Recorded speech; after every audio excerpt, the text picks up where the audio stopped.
2019 was a great year when it came to gaming mice and peripherals altogether. So many manufacturers got into the lightweight mouse scene, and for the consumer, that's a great thing. The only problem with that is that it has become really difficult to choose and find the right mouse. But my brother Carlos and I think that GWO specifically is trying to aim their products towards mice enthusiasts like us by providing not only some great solid mice, but also some additional goodies along with them. So today my brother Carlos and I are going to be reviewing the GWO Skoll and the GWO Hati, and as well as letting you guys know which one out of the two we recommend for most people. With that being said, let's begin. First, let's talk about the similarities between the two. They both use a PMW3360 sensor, which is pretty much a standard nowadays, and is a very reliable sensor. Very little liftoff, no problems with spinning out, overall a great sensor.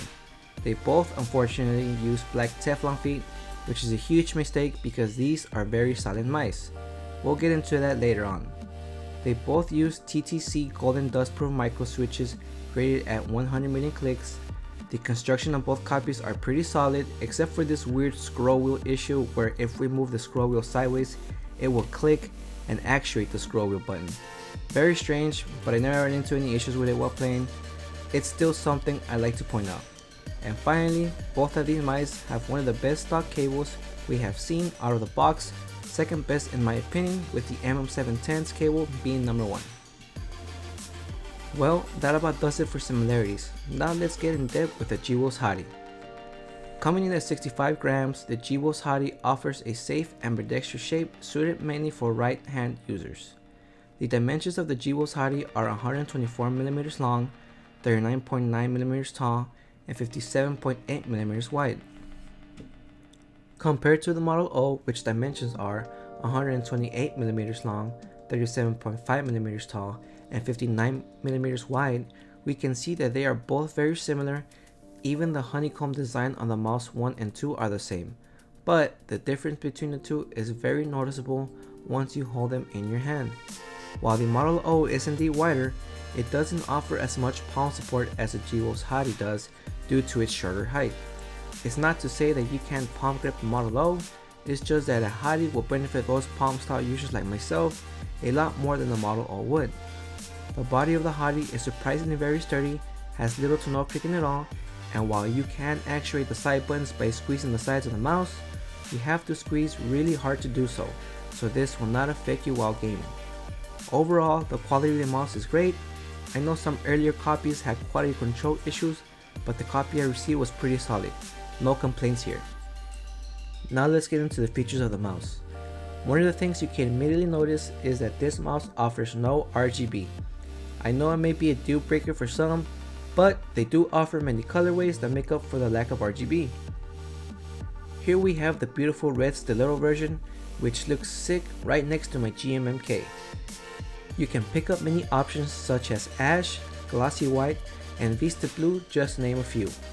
The buttons on the GWO Hati are some of the best I have felt and heard on the lightweight mouse.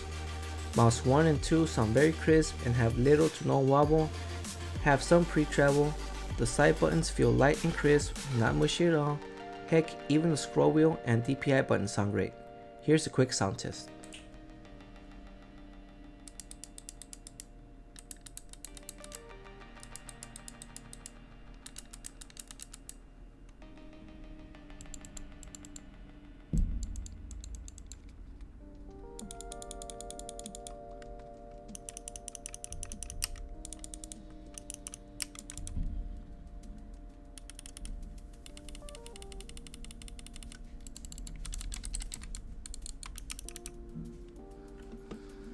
On the bottom of the mouse, we can see the sensor, which is a PMW3360, one of the best sensors out there, and the mouse feet, which is the worst feature of this mouse.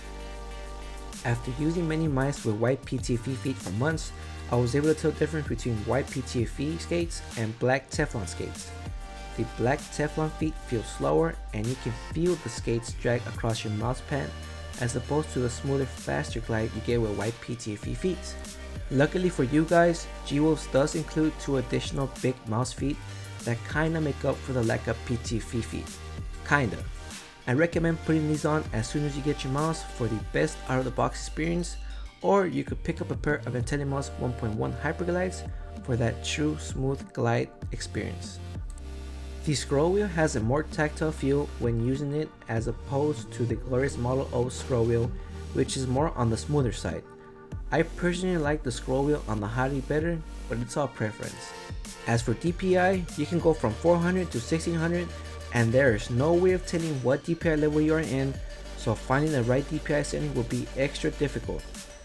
I wish they had an LED indicator as many of the mice I own have it, and I actually appreciate that feature a lot. I hope to see this added in their future products. And last but not least, we have the cord. The cord is definitely on par with the M710's cable, which is one of the best stock cables on the mouse in my opinion. The cable is very flexible and will offer that wireless feeling many of us desire from a paracord. My experience with the Hati was great. Coming from an Xtrfy M4, the shape of the Hati was very easy to pick up and it didn't take long for me to get used to the mouse. I had no problems with tracking, flick shots, had any spinouts, or anything that would have ruined my experience with the mouse. I think the G-Wolf's Hati is a mouse that will suit those looking to get into the whole mouse enthusiast scene while also getting a great mouse suited for medium to large hands. For $80, I know it may seem like a steep price compared to something like a Model O, but they are a company that is listening and are aiming their products towards enthusiasts, and you can tell by the amount of things you get for the price. You get an extra paracord, extra mouse feet, grips for the mouse, some mouse switches, and you get a collectible tin. You get all of that in a very solid mouse. Overall, my experience was great, from the unboxing down to the actual product itself. I was extremely happy with my purchase, and this is a mouse that will be on my desk for a while. Again, my only complaint here is the feet. If they were to provide PTFE feet instead of standard Teflon feet, I think G-Wolf's will be a force to be reckoned with. Well, that about does it for the Hati. Now I'm going to toss it over to Carlos and see what he thinks about the G-Wolf Skoll. Coming in at 67 grams, the G-Wolf Skoll is an ergonomic mouse and one of the few mice that has surprised me this year with its shape and its size. The G-Wolf Skoll measurements are 125mm in length, 42mm in height, 63.1mm in the front, 60mm in the middle, and 67.5mm in the back. My hand measurements are about 17.7 centimeters long and 7.62 centimeters wide. When I first held the mouse, I immediately noticed how chunky it was. And guys, let me tell you, it's pretty damn chunky. Coming from an Xtrfy M4, which dimensions are 120mm long, 39mm in height, 56mm in the front, 60mm in the middle, and 68mm in the back, we can clearly see which mouse is bigger side by side. As for features, well, we already discussed that, but I'm gonna go over them quickly. The sensor is a PMW 3360, pretty solid.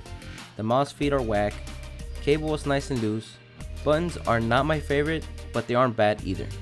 The one other feature this mouse has that the Hati doesn't is the RGB located at the bottom of the mouse, which is very minimalistic in my opinion.